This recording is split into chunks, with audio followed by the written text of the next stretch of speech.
Hello everyone, I introduce myself. My name is Diego Roman Alonso. I am a current professional player of soccer in Mexico in the team of Cruz Azul. And I have been invited to this famous podcast to tell you about my experience in the sport and many other things about soccer.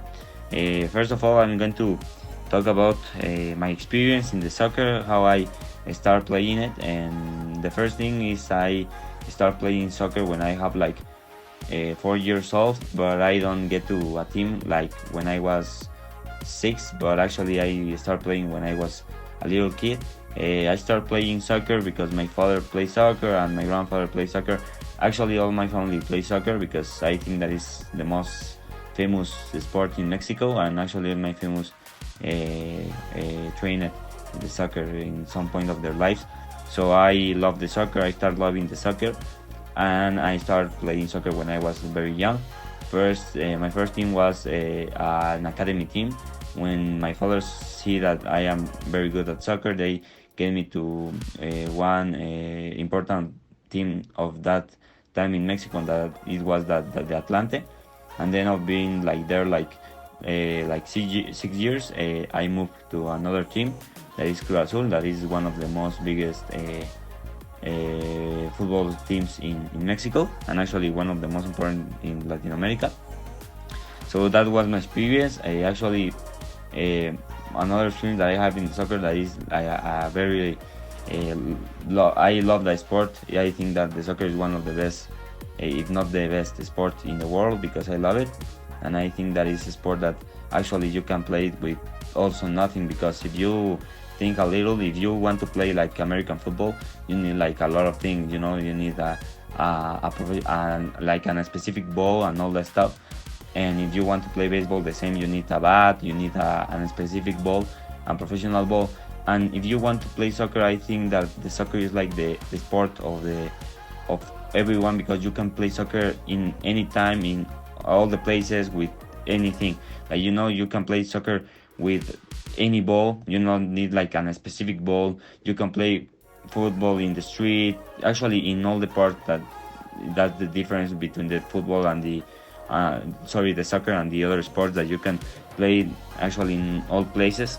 One of my difficulties when I start playing football, I think that is the injuries that is very frequent in this sport.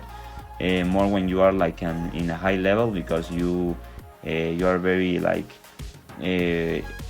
you are like exposing your body to the limit, and sometimes this came out with injuries, and I think that is the only thing that is bad of sports. But actually, I think that is a thing that occurs in all the sports. But I think that is, if you do it well, and if you take your care of your body and all the stuff you need, you can play the sport without any problem and without any injury. Because like an example, now I have a little injury in the knee, but actually if I treat it correctly, the knee, I can stay play football with a long time. Yeah, I can stay play football for a long time. Sorry. And and the last thing is why I like the soccer. I like soccer because I think, like I say, like it's a game that you can play in all the places, in all the times. That you not need like a lot of money to play it. I saw kids in the streets playing with a ball of a very cheap ball, and with rocks and all the stuff. And I think that you don't need like a lot of stuff. Like if you want to play football americano, you need like get the equipment, the ball, a pitch. The same with the baseball, the same with the volleyball. But I think that the football is the most easy sport to do it, and it's not like very expensive if you are like starting.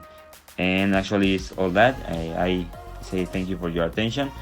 It's literally being an honor being here, and actually I want to show you what is the football, a very good sport, and how this can help you in your life, like that can help you like get like more involved with other people and socialize with other persons. And I think basically that is the most important thing of a sport, something that makes you happy. And with this, I finish my part. Thank you.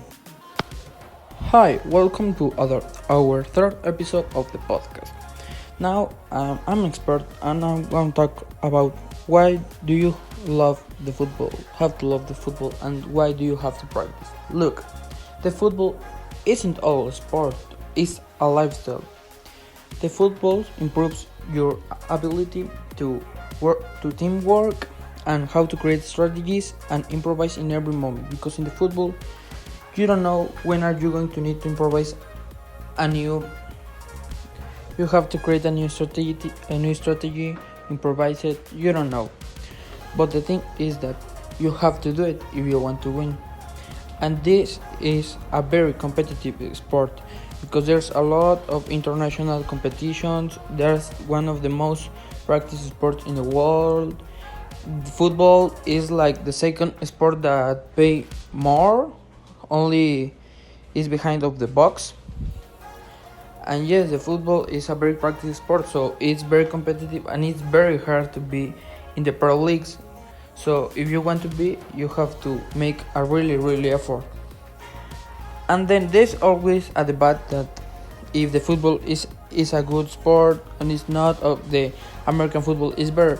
I think that the football has that little magic that, for example, in the American football, yes, it's very interesting and it's very, it's, I don't know, it's interesting, but in the football the thing is that you feel the passion, you feel some things when your team is going to win a Champions League, with your selection of your country is going to win the World Cup or it's passed from another round. And that's the magic of football. It makes you feel something more than only, oh yes, it's a sport. It may it, and the thing is that it's very complicated because in personal I try to be, yes, a player, and it's difficult because there, if you see in television is, oh yes, it's only kick a ball now, but no, it's more than that. You have to have control, you have to know how to kick the ball, how to control it, how how you act in your position. So basically the football, in my opinion, is one of the best sports for the only reason that it makes you feel when you are playing, when you're watching it. And the football to give you like a feel of responsibility, because if you're the captain of your team, you have to think what are you going to do in a fault, in that play that is going to make you win the match. So football is a really complete exercise that I recommend in personal to practice. Hello, very good afternoon. To introduce myself, I am an analyst of Mexican soccer and international soccer. I have studied and analyzed all the games to find out who is one of the best players in this environment and in this beautiful sport that is the soccer. Based on studies and statistics and my career, I have seen that many players have a lot of potential, but there is always a defect, and that makes the players spoil. I ask, which is the best player in the soccer? I have dedicated myself to analyze that player. Is the one that has the most potential with the most highlights in this season, and that player has become one of the most important players in the history of the future. And I have come to the conclusion that one of the best players is Rafael Marquez, because he is a player with a lot of character to play this beautiful sport that is the soccer. And we have noticed many highlights that he has had an incredible place that he has become from me as a soccer analyst, one of the best players in the history. Rafael Marquez is considered one of the most important Mexican football players in the history, where he stood one of in his time at FC Barcelona, both for titles and for being one of the best teams raised on the Camp Nou. The five-time World Cup main part and end to his career against Brazil in 2018 World Cup in Russia, in which the Mexican team could not access the famous fit match. He also left a legacy in the sport as he was the only tricolor to win the 16 with the cultural outfit. The same as the 10th anniversary.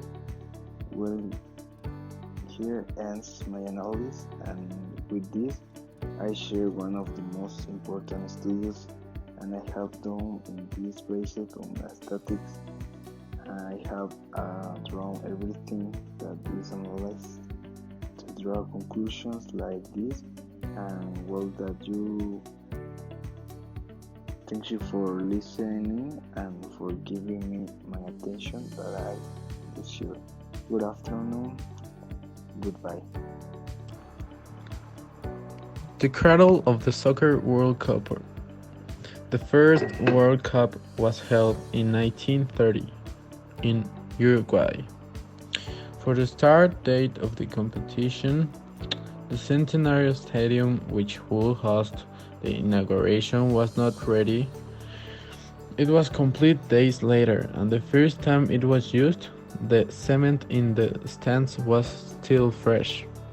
If you don't believe us, you can travel to Montevideo and visit the stadium, where you will be able to see with your own eyes the messages that the fans wrote about the cement.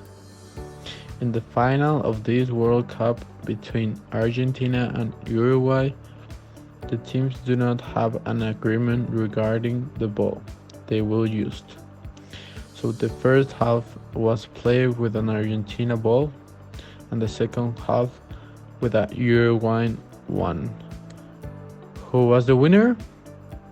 The host team, that it was Uruguay. There is still a long way to go to the FIFA World Cup in Qatar 2022. However, everything is already planned for its development. One of the most curious things is that the host city of what will be final is already planned. The city of Lusail, that still exists. The goal is the most emotional moment on football. Curiously, many players are injured when celebrating that moment. More precisely, 1 in 20 injuries to players occurs when something goes wrong in a celebration. 8 of 12 host cities where the 2014 Brazil World Cup took place are no more and no less than the 50 most violent cities in the world. The game between the international teams with the most goals in the history of football was the one played by Australia and American Samoa on April 11, 2001. The final result was Australia 31, American Samoa 0. We all know that Cristiano Ronaldo is undoubtedly one of the best soccer players in all of history, and as such is the target of widely varying opinions. There are those who love him and those who